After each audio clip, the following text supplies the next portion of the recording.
नमस्कार दोस्तों, मैं राहुल सावरना, जीएस के शिक्षक और लेखक।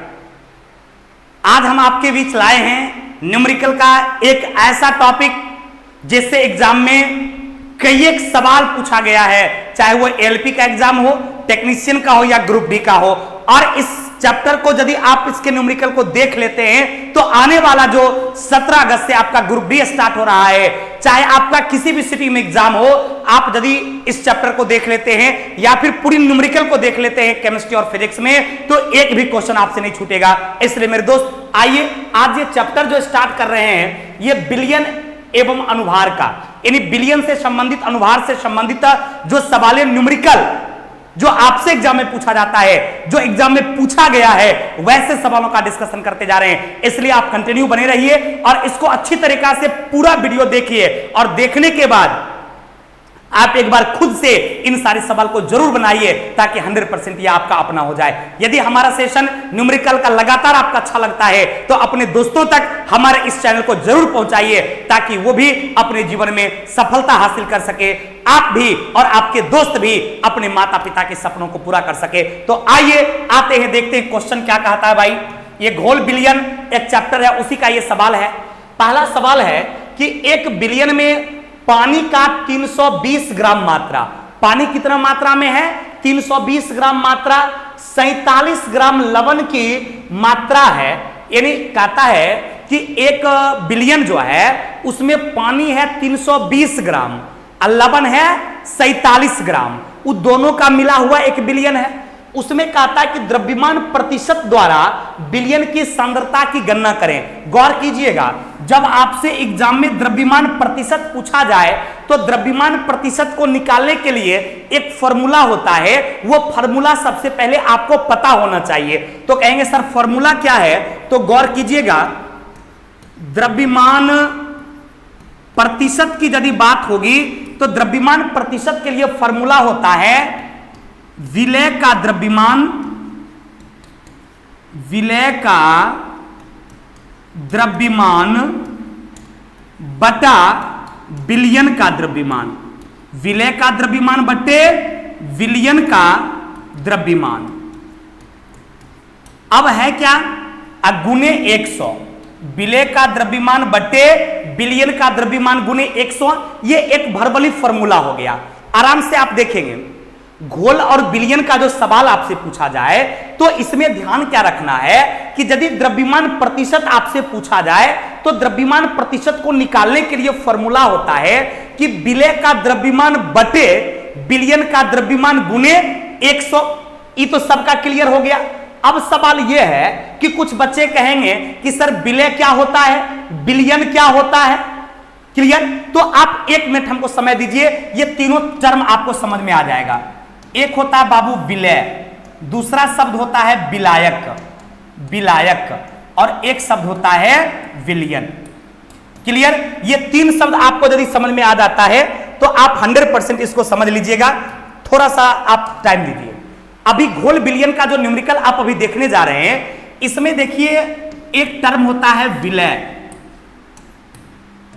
दूसरा टर्म होता है विलायक, और एक दूसरा टर्म क्या होता है? विलायक, और एक टर्म होता है विलियन। ध्यान देंगे तो सबसे पहले हम आपको विलियन बताते हैं, यानी सॉल्यूशन जिसको इंग्लिश में बोलते हैं। ये सॉल्यूशन हो गया, ये सॉल्वेंट हो गया और ये सॉल्यूट हो गया। तो देखिए सॉल्यूशन का मतलब क्या होता है, बिलियन का मतलब होता है कि जब 2 या 2 से अधिक पदार्थों को आप मिलाते हैं, आप घुलाते हैं, तो उससे जो एक मिक्सचर बनता है, उससे जो एक मिश्रण का निर्माण होता है, उसी मिश्रण को हम लोग क्या बोलते हैं? बिलियन बोलते हैं। जैसे पानी और नमक आप मिलाइएगा तो पानी और नमक मिलकर पानी नमक का बिलियन तैयार होगा। तो अब जो वो पानी और नमक का बिलियन तैयार हुआ, इसमें मान लीजिए पानी और मान लीजिए नमक का बिलियन तैयार हो गया, तो स्वाभाविक है कि पानी और नमक के बिलियन में ज्यादा मात्रा में क्या रहेगा? तो आप कहेंगे सर ज्यादा मात्रा में पानी रहेगा और कम मात्रा में नमक रहेगा। या फिर यदि नमक और पानी के बिलियन में घुलाने की बात करेंगे कि कौन किसको अपने में घुलाया, तो आप कहेंगे सर पानी जो है वो नमक को अपने में घुला लिया। यानी पानी विलायक है, पानी किसी को घुलाने का काम करता है और ये नमक क्या करता है? घुलने का काम करता है। तो पानी क्या हो गया? पानी हो गया विलायक पानी क्या हो गया?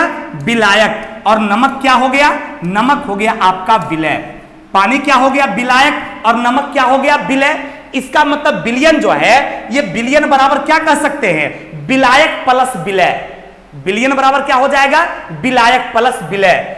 अब विलायक क्या है कि कोई भी विलयन में जिसकी मात्रा ज्यादा रहता है या फिर जो पदार्थ किसी अन्य पदार्थ को अपने में घुला लेता है उसको विलायक कहते हैं, और जो पदार्थ घुलने का काम करता है उसको क्या बोलते हैं? विलय बोलते हैं। जैसे पानी और चीनी का विलयन शरबत होता है। अब शरबत में पानी क्या है? विलायक है, और चीनी क्या है? विलय है। 100% समझ में आ गया? एक शरबत हम बनाते हैं, शरबत इज ए सॉल्यूशन। शरबत एक विलयन है, तो उसमें सॉल्वेंट कौन हो गया? पानी, जो किसी दूसरे को अपने में घुलाता है, तो पानी हो गया विलायक, और चीनी क्या हो गया? विलय। यानी चीनी हो गया सॉल्यूट, अब पानी हो गया सॉल्वेंट, और शरबत हो गया सॉल्यूशन। क्लियर? तो इसकी मात्रा कम, विलय की मात्रा कम, विलायक की मात्रा ज्यादा, ये दोनों जब जुड़ जाएगा तो क्या बनाएगा? विलयन। यानी आप विलयन के लिए एक फॉर्मूला लिख सकते हैं, विलयन बराबर विलायक प्लस क्या हो जाएगा? विलय। विलायक प्लस क्या हो जाएगा? विलय। कोई कंफ्यूजन? 100% समझ में आ गया? यह कॉन्सेप्ट है आपका कि यदि किसी पदार्थ में विलयन का द्रव्यमान निकालना हो तो आपको विलायक का द्रव्यमान और विलय के द्रव्यमान को क्या करना पड़ेगा? जोड़ देना पड़ेगा। तब आप आराम से जो है क्या कर सकते हैं? तब आप आराम से जो है निकाल सकते हैं किसी विलयन के द्रव्यमान में। विलायक क्या है? जिसकी मात्रा ज्यादा रहता है या जो अपने में किसी को घुलाता है। विलय क्या है? जो खुद घुल जाने का काम करता है। तो इससे आप आसानी से क्या कर सकते हैं? इसको निकाल सकते हैं। कोई कंफ्यूजन बाबू कहीं से भी? चलिए, तो आइए हम आते हैं, अब सवाल पर चलते हैं। कहां चलेंगे भाई? सवाल पर। तो यह सवाल था कि 320 ग्राम पानी है और 47 ग्राम नमक है, तो क्लियर है कि 320 ग्राम जो है वो विलायक हो गया और 47 क्या हो गया? विलय हो गया। फॉर्मूला होता है विलय का द्रव्यमान अब बटे विलयन का द्रव्यमान। तो विलयन का द्रव्यमान कैसे निकालेंगे? दोनों को जोड़ देंगे, विलायक का द्रव्यमान और नमक का द्रव्यमान यानी विलय का द्रव्यमान, यानी पानी का द्रव्यमान और लवण का द्रव्यमान, दोनों के द्रव्यमान को जोड़ देंगे और 100 से क्या करेंगे? गुना कर देंगे। तो कैसे निकालेंगे भाई? तो ये हो जाएगा आपका 47, अब बटा हो जाएगा 47 प्लस कितना? 320। तो 47 प्लस 320 गुने 100, यानी इसको आप लिख सकते हैं 47 बटा 47 प्लस 320 करेंगे कितना हो जाएगा? ये हो जाएगा 340 20 60 67। तो ये हो गया 367 गुने कितना? 100। अब आप इसको काट दीजिए, इसको डिवाइड करके नॉर्मली आप काट सकते हैं। तो 4700 बटा 367, यदि आप इसको काटेंगे तो सबसे पहले तो एक बार में लगेगा, उसके बाद एक बार में लगेगा तो 0 और 6 12 13 14 चलिए 8 हो जाएगा। तो आपका हो गया 2 बार में 2.8, यानी इसका आंसर कितना आ गया? 12.8। 12.8 किसी में है क्या? ऑप्शन नंबर बी में है, इसलिए इसका आंसर क्या हो गया? Option number B. पक्का? आप काट खोल कर डिवाइड करके देख लीजिएगा। 47 गुना 100 बटा 367, 47 गुना 100 बटा 367 डिवाइड करेंगे तो आपको 12.8 आएगा। अतः द्रव्यमान प्रतिशत क्या हो गया? 12.8%। कितना प्रतिशत हो गया बाबू रे? तो 12.8%। कैसे निकाले? तो विलय के द्रव्यमान में विलय प्लस विलायक के द्रव्यमान को जोड़कर डिवाइड कर दिए, 100 से गुना कर दिए, क्या निकल गया? द्रव्यमान प्रतिशत। पक्का? कॉन्सेप्ट भी आप समझ गए और क्वेश्चन भी समझ गए। कोई दिक्कत? यदि ये 100% समझ में आ गया तो अपने दोस्तों को शेयर जरूर कर दीजिएगा। यदि अभी तक सब्सक्राइब नहीं कर पाए मेरे चैनल तो हमारे चैनल को सब्सक्राइब जरूर कर लीजिएगा। चलिए आगे बढ़े। ये कॉन्सेप्ट भी आपका क्लियर हो गया होगा। ये विलय, विलायक और विलयन भी क्लियर हो गया होगा कि शरबत में विलायक कौन है? पानी। विलय कौन है? चीनी। पानी नमक का विलयन रहेगा तो विलायक कौन है? पानी। विलय कौन रहेगा? नमक। अब विलयन निकालने के लिए क्या करेंगे? विलायक में विलय को जोड़ देंगे। और ये क्वेश्चन भी आपके सामने था और आराम से आप बना लिए, 12.8 आंसर भी आ गया। कोई कंफ्यूजन? चलिए आगे बढ़ते हैं। अगले सवाल देखिए मेरे दोस्त, आपसे खुद बनना चाहिए। ये अगला सवाल जो है ये आपसे 100% बनना चाहिए। यदि आप नहीं बनाते हैं तो समझिए आप गुनाह करते हैं। ये सवाल आपसे 100% बनना चाहिए। सेम टाइप का सवाल है, सिर्फ फर्क यह है कि इसमें पानी की जगह खाली बिलियन लिख दिया कि 1 बिलियन में, और पानी तो ये है 320 ग्राम जल है और 31 ग्राम क्या घुलाया गया, नमक। 320 ग्राम जो है पानी है और उसमें 31 ग्राम नमक घुलाया गया। तो कहता है कि द्रव्यमान प्रतिशत संबंध के अनुसार द्रव्यमान के संदर्भ में विलयन की सांद्रता क्या होगा। इन्हें विलयन की सांद्रता पूछता है तो कैसे निकालेंगे, तो द्रव्यमान प्रतिशत निकालेंगे और उसी से सांद्रता आपको पता चलता है। तो द्रव्यमान प्रतिशत के लिए फॉर्मूला क्या होता है बाबू रे, तो द्रव्यमान प्रतिशत बराबर फॉर्मूला होता है, ध्यान देना अभी तुरंत बताए थे, विलय का द्रव्यमान बटे विलयन का द्रव्यमान गुने कितना, गुने 100। ये फॉर्मूला है जो आपको ऑलरेडी याद है, पहले क्वेश्चन बताए थे। अब क्या करेंगे, मान सिर्फ बैठा दीजिए, विलय का द्रव्यमान कितना 31, तो ये हो गया आपका 31 बटा विलीन का द्रव्यमान कितना हो जाएगा 320 प्लस 31 करेंगे कितना 351, तो बटे हो गया 351 और गुना कितना 100। अब आप यदि इसको डिवाइड करेंगे तो बताइए जल्दी इसका आंसर क्या हो जाएगा, 31 बटे 351 गुना 100। गौर कीजिए इसका आंसर क्या होगा बाबू, जल्दी बताइए। 31 बटे 351 और गुना क्या हो जाएगा 100। यदि तो इसका मतलब हो गया 3100 बटा 351। आप 3100 में 351 से डिवाइड कीजिएगा, तो यदि हम इसको 3 से करते हैं तो 8 या 24, 8 चौक 32 ज्यादा हो जाएगा, तो पहले आएगा 8। तो पहले 8 किसी में है, बिल्कुल है, किसमें है भाई, तो बी में भी है और ए में भी है, और आगे तक जाना पड़ेगा दशमलव। फिर आप देखिए लगाइएगा तो 3 तिहाई 9, 8 तिया 24, फिर 8 आ गया भाई, दोनों में है। उसके बाद फिर हो जाएगा आपका 3 तिहाई 9, तो 8.83%। तो किस ऑप्शन में है भाई 8.83%, ये ऑप्शन नंबर ए में है। इसलिए इस क्वेश्चन का आंसर क्या होगा ए। कुछ नहीं हम किए हैं बाबू, बस द्रव्यमान जो विलय का था उसमें विलयन के द्रव्यमान से डिवाइड करके 100 से गुना कर देना है, आपका आंसर 100% आ जाएगा 8.83। कितना प्रतिशत आया 8.83%। पक्का ना बाबू, चलिए एकदम देखिए न्यूमेरिकल, तुम मेरा साथ दो चला, यकीन मानो कि दुनिया की कोई ताकत तुम्हारे रिजल्ट को नहीं रोकेगा। और न्यूमेरिकल इतना आसान तुम्हारे लिए हम बना देंगे कि तुमको लगेगा न्यूमेरिकल कुछ होबे नहीं करता है। लोग जानबूझकर न्यूमेरिकल को हवा बनाया है, और तुम मेरा साथ दे दो 15 अगस्त तक, तुम यकीन मानो कि न्यूमेरिकल के दुनिया में तुम बादशाह हो जाएगा। न्यूमेरिकल एकदम पानी पानी तुमको नजर आएगा, तुम देखते ही न्यूमेरिकल को बना देगा।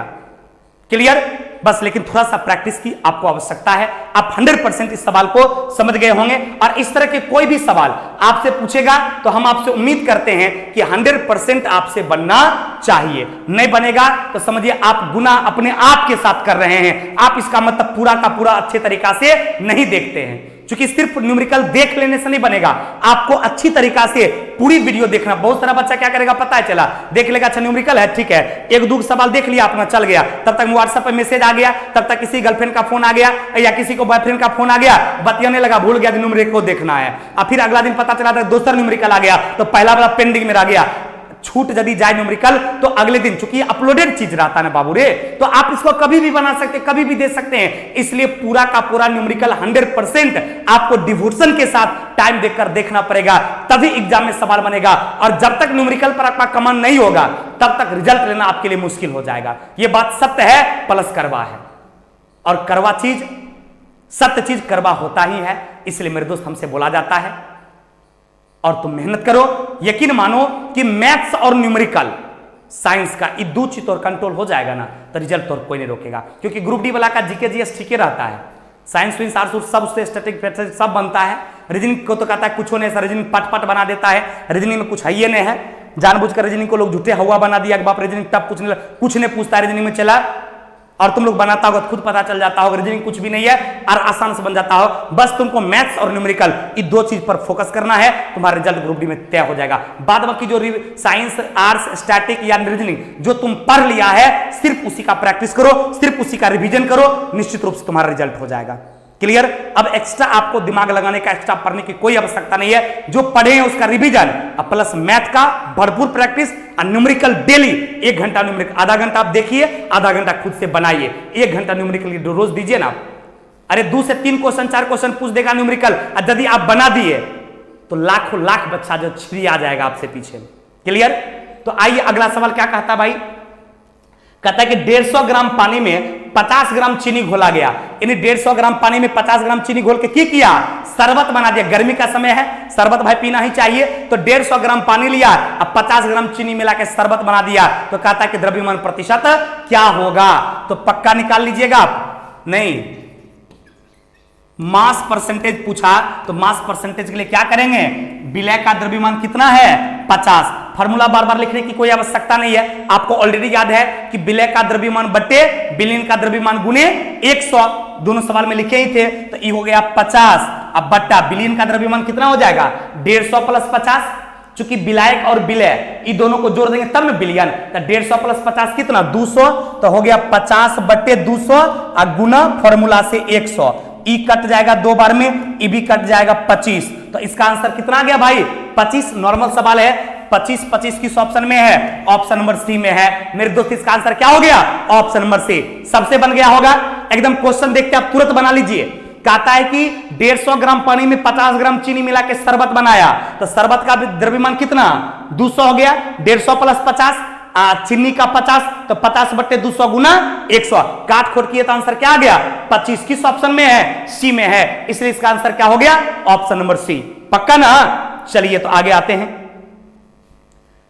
इसी तरह से इस सवाल को जल्दी आप बनाइए। तो कहता है कि सोडियम कार्बोनेट का आणविक द्रव्यमान क्या होगा।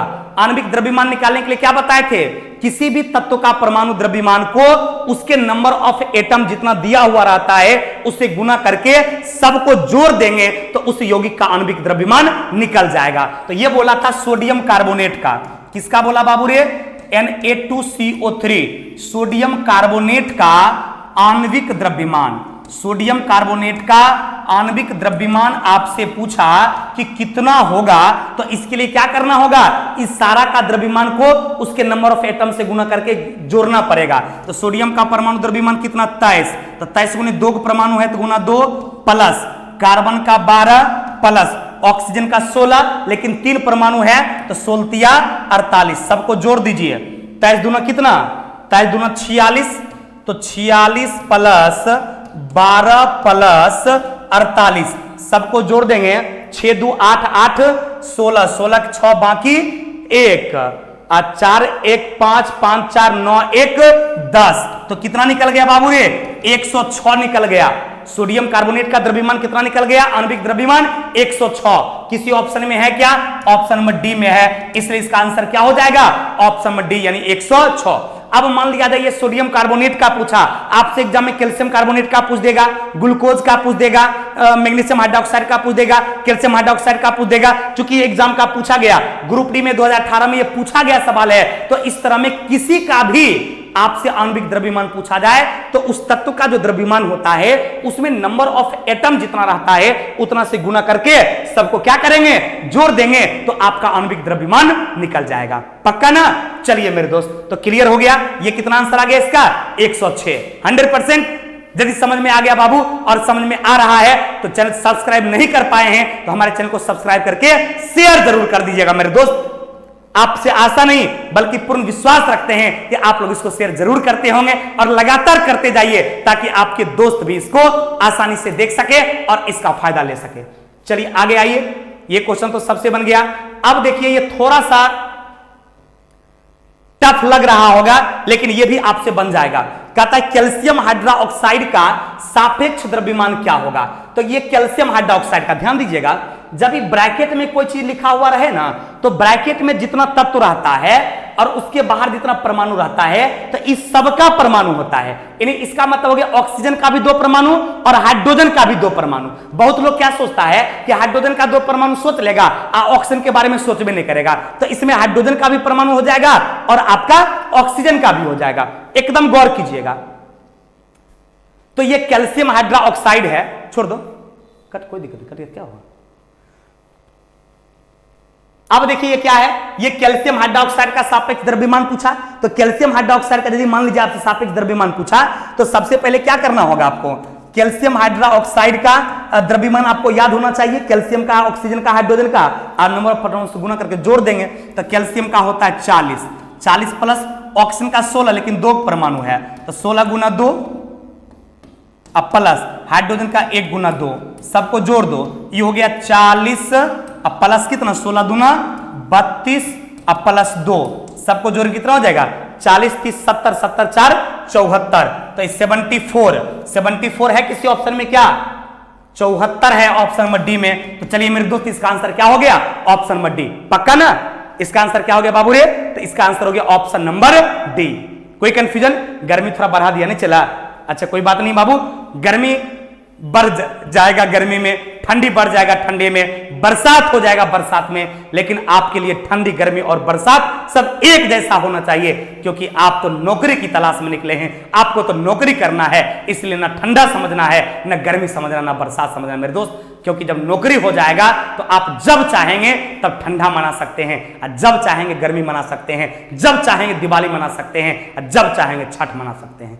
क्लियर, तो इसका आंसर कितना हो गया बाबू 74। कोई कंफ्यूजन, चलिए आगे बढ़ते हैं, आगे बढ़े एकदम इसी तरह से प्रैक्टिस में बाबू एकदम लगातार लग जाइए, और 100% सफलता हासिल करने के लिए थोड़ा सा मेहनत आपको करना ही पड़ेगा बाबू, और थोड़ा सा मेहनत कर लीजिएगा तो निश्चित रूप से सफलता आपके कदम पर रहेगी, सफलता आपके कदमों को चूमेगी।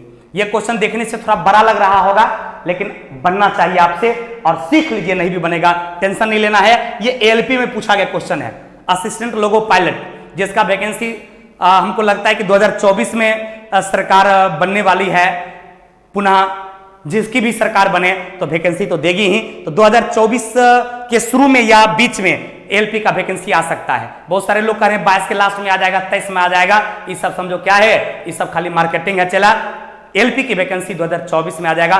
तब तक जो आईटीआई नहीं किए हैं, आज जिनका पूरा हो रहा है, आराम से आप आईटीआई कर लीजिए और तैयारी में लगातार लगे रहिए, एकदम 24 में एलपी आएगी, ये लगभग 99% तय है। 22 में तो संभव नहीं है बाबू अभी, क्योंकि ग्रुप डी का एग्जाम लेते, ज्वाइनिंग करवाते, 22-23 इसी में बीत जाएगा, लेकिन 24 में वैकेंसी पक्का आ जाएगा। तब तक में आपको लगातार लगे रहना है अपने लिए, अपने दोस्तों के लिए, अपने परिवार के लिए, अपने माता पिता के लिए, सबके लिए। क्लियर, तो चलिए आइए, यह क्वेश्चन कहता है कि नाइट्रोजन का परमाणविक द्रव्यमान 14, और सबको पता भी है कि नाइट्रोजन का द्रव्यमान होता कितना है 14 होता है, और कहता है कि हाइड्रोजन का 1, सबको पता है, तो अमोनिया का आणविक द्रव्यमान क्या होगा। तो अब देखिए क्वेश्चन ये आसान है, लेकिन लोगों को अमोनिया का फॉर्मूला ही पता ना हो तब तो मामला गड़बड़ा जाएगा। तो आपको अमोनिया का फॉर्मूला याद होना चाहिए, ध्यान देना बाबू। अमोनिया का सूत्र होता है NH3, अमोनिया का सूत्र क्या होता है बाबू NH3। तो NH3 जब हो गया तो नाइट्रोजन का परमाणु द्रव्यमान कितना 14, हाइड्रोजन का कितना 1, लेकिन 3 को परमाणु है तो 1 गुना 3 बराबर 3, तो 14 3 कितना हो गया 17। तो अमोनिया का कितना हो जाएगा द्रव्यमान 17 हो जाएगा, NH3 का कितना हो जाएगा 17 हो जाएगा। है किसी ऑप्शन में क्या, ऑप्शन नंबर बी में है, इसलिए आंसर क्या होगा 17। देखिए सवाल में कुछ नहीं था, अब इसमें हाइड्रोजन का नाइट्रोजन का दे दिया था और अमोनिया के बारे में पूछा था, तो अमोनिया का आणविक द्रव्यमान, तो अमोनिया का सूत्र क्या होता है NH3, तो नाइट्रोजन का 14, हाइड्रोजन का 1, 1 गुना 3 3, 14 3 कितना 17, इसलिए आंसर क्या हो गया ऑप्शन नंबर बी, यानी 17 इसका आंसर हो गया। कोई कंफ्यूजन, चलिए बिना रुके बिना थके हम लोग आगे बढ़ते हैं। अगला सवाल बहुत ही आसान है और कई बार आप इसको देख भी चुके हैं, ये भी ग्रुप डी 2018 में पूछा गया ही सवाल है। कहता है पानी का सापेक्षिक द्रव्यमान क्या होगा। तो भाई पानी के लिए जानबे करते सूत्र H2O, हाइड्रोजन का 1 परमाणु होता है लेकिन 1 गुना 2 2, और प्लस ऑक्सीजन का 16, तो टोटल कितना हो गया 18। है किसी ऑप्शन में क्या, ऑप्शन नंबर बी में है, तो आंसर क्या हो गया 18 हो गया। कोई कंफ्यूजन, बहुत ही आसान सवाल था, आपसे भी बन गया होगा ये सवाल। आगे आते हैं, अब ये सवाल कहता है, एक मिनट, हाँ ये सवाल है भाई, ये सवाल आपसे कहता है कि डैश H2SO4 का आणविक द्रव्यमान होगा। इन सल्फ्यूरिक एसिड के बारे में आपसे बोला कि H2SO4 का आणविक द्रव्यमान क्या होगा। तो गौर करना बाबू, H2SO4 के बारे में बोला तो हाइड्रोजन का परमाणु द्रव्यमान 1 होता है लेकिन 2 है, तो ये हो गया 2, प्लस सल्फर का कितना होता है 16, और द्रव्यमान इसका 32, तो हो गया 2 प्लस 32, और प्लस ऑक्सीजन का 16 चौक, ऑक्सीजन का 16 होता है ना, तो 16 दूना 32 16 चौक 64, तो 16 चौक 64, सबको जोड़ देंगे कितना हो जाएगा, 2 2 4 4 8 और 6 3 9, 98U। 98 किसी ऑप्शन में है क्या, 98 ऑप्शन नंबर डी में है। तो इसका आंसर क्या हो गया, इसका आंसर हो गया 98U। पक्का ना। देखो कुछ नहीं, सबका द्रव्यमान आपको पता होना चाहिए, नहीं पता है तो इतना तरह का सवाल पूछा है, इतना द्रव्यमान आपको हम बता चुके हैं कि लगभग द्रव्यमान आपको याद भी हो गया होगा। जिन बच्चों को नहीं हुआ था सारा द्रव्यमान, तो कम से कम 1 से लेकर 30 तक के तत्वों का द्रव्यमान याद कर लीजिए। 100% इस तरह के सवाल जब आपसे एग्जाम में पूछेंगे तो आपसे एकदम 100% सवाल आपसे बनेगा। पक्का ना। चलिए, तो ये आपका हो गया H2SO4 का कितना, 98। तो आंसर क्या हो गया, ऑप्शन नंबर डी। अगला सवाल कहता है अगला सवाल है मेरे दोस्त,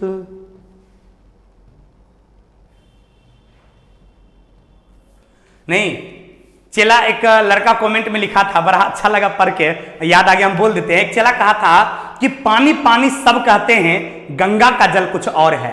पानी पानी सब कहते हैं, गंगा का जल कुछ और है। देखने को तो बहुत कुछ देखे हैं, पर राहुल सवर्णा सर का क्लास कुछ और है। राहुल सवर्णा सर का क्लास कुछ और है। चला, उस जो लड़का कमेंट किया था बड़ा अच्छा लगा चला, और काफी मतलब क्या समझे, अंदर से इस तरह की बातें जब कोई बच्चे लिखते हैं तो यकीन मानो अंदर एकदम दिल जो है ना पूरा बाग बाग हो जाता है।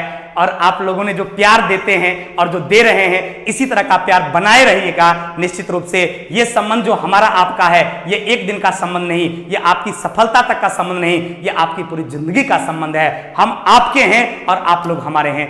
नहीं, कितना अच्छा लगा चला, तुमको भी सुना होगा तो अच्छा लगा होगा। कितना देखो बड़ा दर्जा दिया, कहा कि पानी पानी सब कहते हैं, गंगा का जल कुछ और है। पानी पानी सब कहते हैं, गंगा का जल कुछ और है। देखने को बहुत कुछ देखे होंगे, पर राहुल सवर्णा सर का क्लास कुछ और है। तो इसलिए मेरे दोस्त, इस तरह का प्यार आप बनाए रहिए, निश्चित रूप से अपने दोस्तों तक हमको पहुंचाइए, और निश्चित रूप से आप क्लास कीजिए। 100% सफलता आपके कदमों को चूमेगी। क्लियर। क्योंकि कोई भी फेक क्वेश्चन नहीं, सारे एग्जाम के पूछे गए सवाल पर हम लोग प्रहार कर रहे हैं, और इस तरह का सवाल एग्जाम में पूछेगा तो आपसे 100% बनेगा। यह सवाल कहता है CaCO3 का सूत्र इकाई द्रव्यमान क्या होगा।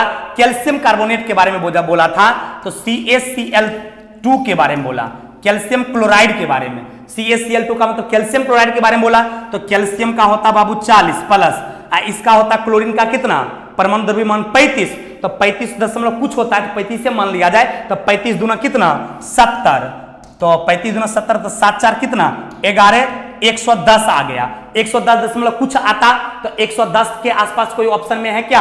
अब 110 दशमलव कुछ आता है और ऑप्शन में 111 है, तो इसका आंसर आप क्या मार देंगे 111। देखिए कभी कभी न्यूमेरिकल में क्या होगा कि इस तरह के सवाल आपसे, और देखिए एग्जाम का पूछा गया सवाल है, तो एग्जैक्ट आपको 110 दशमलव समथिंग आएगा। तो ऐसा आपको सोच लेना है कि 110 के आसपास का आंसर जो आएगा वही इस क्वेश्चन का क्या होगा, आंसर होगा। कोई कंफ्यूजन बाबू। तो ये आज आपने ये घोल या बिलियन जो चैप्टर है उसका न्यूमेरिकल देखा। इसी तरह का 15 अगस्त तक लगातार हम टॉपिक वाले न्यूमेरिकल लेकर आपके साथ रहेंगे। सिर्फ आप मेरे साथ देने का काम कीजिए, और निश्चित रूप से आपकी सफलता आपकी कदम को चूमेगी।